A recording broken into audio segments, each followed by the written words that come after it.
আসসালামু আলাইকুম বন্ধুরা, আপনারা এই মুহূর্তে আমাকে যে বাইকটি রাইড করতে দেখছেন এটা হলো R15 ভার্সন 3 BS4। কেন আমি BS6 বিক্রি করে দিয়ে আমি এই R15 ভার্সন 3 বাইকটি কিনলাম, চলেন আপনাদেরকে বিস্তারিত জানাই।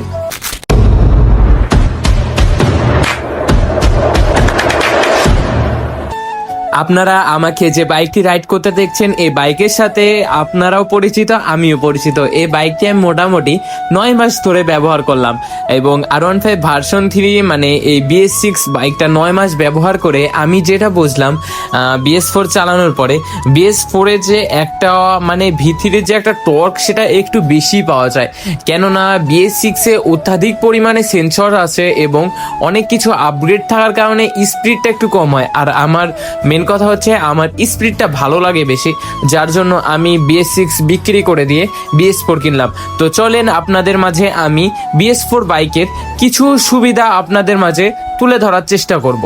আপনি যদি এই BS4 R15 version 3 BS4 bike নিয়ে টান দেন, তাহলে আপনি ফিল করতে পারবেন একটি মানে গতি, যে গতিটা আপনি BS6-এ পাবেন না। মানে হুট করে টান মেরে বের হওয়ার জন্য BS4টা আসলেই বেস্ট। আসলে BS4-এর সাথে BS6-এর তুলনা করা মানে বোকামি, কেননা যখন আপনি স্পিড চাবেন তখন আপনার কাছে BS6-এর তুলনায় BS4টা ভালো হবে। তো গাইস, আশা করি ভিডিওটা আপনাদের কাছে ভালো লেগেছে। যদি ভালো লেগে থাকে তাহলে লাইক, কমেন্ট এবং শেয়ার করে আমাকে সাপোর্ট করে যাবেন সব সময়। আসসালামু আলাইকুম।